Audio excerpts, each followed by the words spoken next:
everyone. Get ready for tonight's story. Put your headphones on and listen closely. On a cold, wind-scraping night in late October, a college junior named Ethan Davis left his campus library just after midnight. He wasn't usually the type to stay out this late, but midterms had a way of rearranging habits. The sky was a heavy sheet of gray, the kind that muted sound and made the air feel strangely pressurized. Only a few streetlights flickered along the road, and most of the neighborhood businesses had long closed. It was the kind of night where the world felt thinned out, where anyone walking alone felt exposed. Ethan threw on his hood, adjusted his backpack, and started the 20-minute walk back to his off-campus apartment. He wasn't scared, just tired. But halfway down Hawthorne Street, he spotted a figure standing completely still, under the traffic light at the next intersection. A man, tall, too thin, his posture stiff, like he didn't know how to stand naturally. At first, Ethan ignored him, assuming he was waiting for the bus or maybe just drunk. But when he got closer, the man turned his head in a slow, overly controlled way, like a doll being rotated, and looked directly at him. "Hey," the man called softly. Ethan's heart twitched with unease. Something about the voice didn't match the body. It was gentle, almost fragile.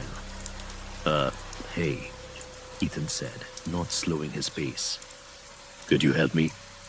the man asked. "I'm trying to get home." Ethan exhaled through his nose.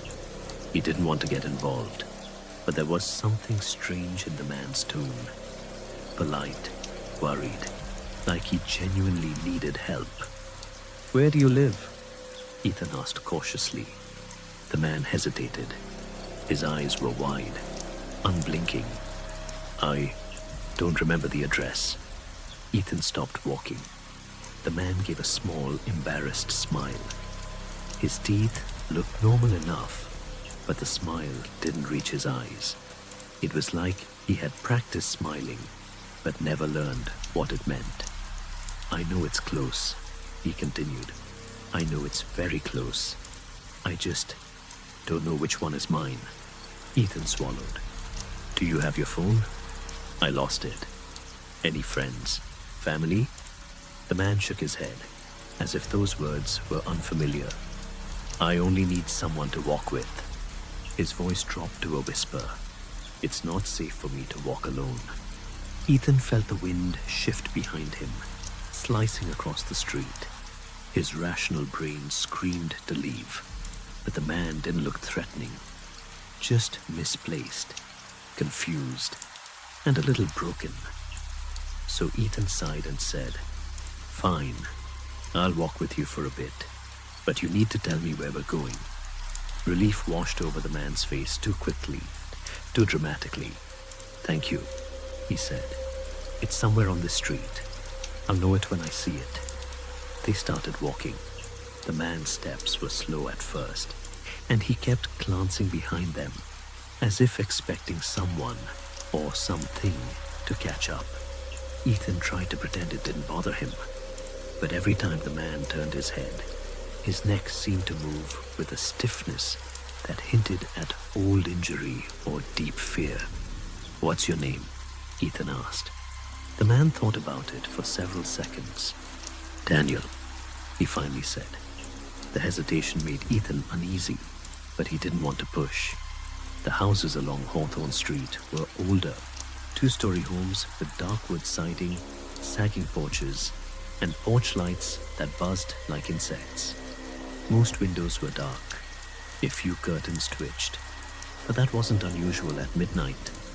What was unusual was how people reacted when they saw Daniel walking with Ethan. At the first house, an older man stepped onto his porch to smoke. He saw Daniel, froze mid-step, and slowly retreated back inside without a word. The door shut quietly. The porch light flicked off. Ethan pretended not to notice. At the second house, A woman drawing her blinds paused when she spotted the two of them. Her face blanched. She didn't close the blinds. She dropped them, as though yanking her hands away from something hot. Daniel didn't seem to notice anyone watching. Ethan's stomach tightened. They walked another block before Daniel suddenly stopped in front of a one-story blue house. "This one," he whispered. Ethan exhaled in relief. "Great. So, this is your place?" But Daniel didn't answer him. His eyes were locked on the house, wide and glassy. Without warning, he stepped onto the lawn. "Hey, wait!" Ethan called. "Is this really your—" He didn't finish. The porch light switched on. The front door opened. A man stepped outside, holding a baseball bat. "You!" the homeowner shouted. "Get the hell off my property!" Daniel froze mid-step. His face collapsed into a terrified expression, almost childlike. "I'm sorry," he said. I thought. "That's not your house," the homeowner snapped. "I told you that last time. Don't come back here again." Ethan felt everything inside him clench. "Last time," he echoed. The homeowner looked at Ethan for the first time. His face softened a little. "Kid, you need to walk away from him. Right now." Ethan swallowed. "Why?" The homeowner looked at Daniel, then back to Ethan. "That isn't someone you should be helping.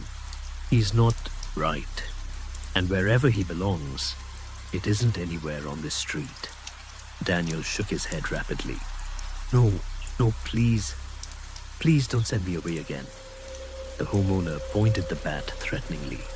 "Leave," he ordered. Daniel slowly backed away. His breathing grew sharp and uneven. Ethan could tell the man was seconds from crying. Something about that vulnerability tugged on Ethan's sympathy. They resumed walking. After several minutes of silence, Ethan asked softly, "What did he mean last time?" Daniel's voice quivered. "I've asked others before. They always send me away." "Because they don't recognize you?" Daniel looked down. "Because they're afraid." Ethan tried to smile to lighten the mood. "Well, you don't seem scary." Daniel looked up at Ethan with a gratitude so intense it made Ethan uncomfortable.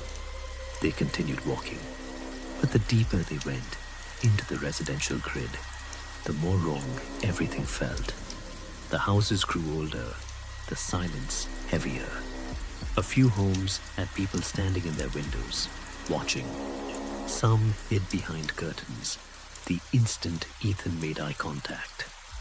Others didn't bother pretending. They stared, with an expression that was some blend of fear and pity. For Ethan, no. For Daniel. The further they walked, the more Ethan realized something. Nobody wanted this man near their home. It wasn't annoyance. It wasn't judgment. It was absolute fear. At the next block, Daniel stopped abruptly. "This one," he whispered again. The house was old, Victorian, peeling paint, crooked porch railings. But what made Ethan pause was the front door. It was boarded shut, not in a new under-repair way, in a do not enter under any circumstances way. "Daniel," Ethan whispered, "this place is abandoned." Daniel stepped forward anyway. Ethan grabbed his arm. It was cold, much colder than it should have been. "This isn't your house." Daniel gave him a trembling smile. "I lived here." "Lived?" Ethan repeated. Past tense. "I remember now," Daniel whispered. "It's coming back. I lived here a long time ago." Ethan let go of his arm. A long, uncomfortable beat passed. Then Daniel said something that made Ethan's throat tighten. "I didn't think anyone would help me. I didn't think anyone would see me tonight." Ethan swallowed hard. "Why wouldn't people see you?" Daniel looked at him with that stiff, practiced smile again. "Because most people don't. Not anymore." A shiver ran down Ethan's spine. Before he could respond, Movement flickered across the street. An elderly woman stood on her porch, wrapped in a robe, staring at the two of them. Her face was pale with dread. When she spoke, her voice was almost a whisper carried by the wind. "Don't go inside with him." Daniel didn't turn. He didn't acknowledge her at all. Ethan did. "What's going on?" he called out. The woman shook her head urgently. "He doesn't belong here. He doesn't belong anywhere anymore. Please leave him where he is." Daniel took another step toward the boarded door. Ethan felt adrenaline spike through him. "Daniel, stop." Daniel turned toward him. His expression softened, but the way he moved, it was wrong. His shoulders didn't shift naturally. His feet seemed to glide more than walk. "I'm sorry," Daniel murmured. "I don't want to scare you. I just need someone to help me home. You've been so kind, so much kinder than the others." "Daniel, what happened to you?" Ethan whispered. Daniel blinked slowly. "I went missing." The way he said it made Ethan's stomach flip. "Missing," Ethan repeated. "Like someone kidnapped you?" "No." Daniel looked at the boarded house. "Not kidnapped, just missing."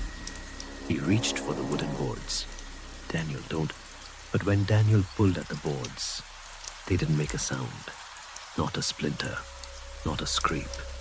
They shifted effortlessly, too effortlessly, as though they weren't physical at all, as though Daniel's hand wasn't either. Ethan stumbled backward. "What are you?" he whispered. Daniel turned toward him with the saddest expression Ethan had ever seen. "I'm trying to go home," he said simply. And then the old woman across the street shouted, "Run!" Ethan didn't think. His body moved before his brain caught up. He bolted down the street, heart hammering, legs burning. He didn't look back, not even once. But he heard something. Footsteps behind him, not running, just walking. Slow, even, measured, never speeding up, never slowing down, like something that didn't need to chase, because it already knew where he lived. Ethan didn't stop until he reached his apartment. He slammed the door shut, locked it, bolted it, pushed his dresser in front of it. His chest heaved, his vision blurred. He told himself he was safe, until he heard the knock, one single gentle tap on the door, followed by a soft voice. "Thank you for walking with me." Ethan didn't sleep that night, or any night for the next month.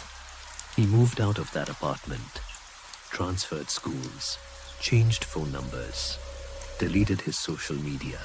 But sometimes, when the world outside gets quiet and the night grows heavy, he still hears that gentle knock, always one single tap, always followed by the same quiet whisper. "I still can't find my home." And no matter where Ethan goes, Daniel always seems to know exactly where he is. If you made it this far, you're exactly the kind of person who survives stories like this. For more chilling tales just like it, hit subscribe and stick with us. Thanks for listening. And remember, not every knock at your door needs an answer.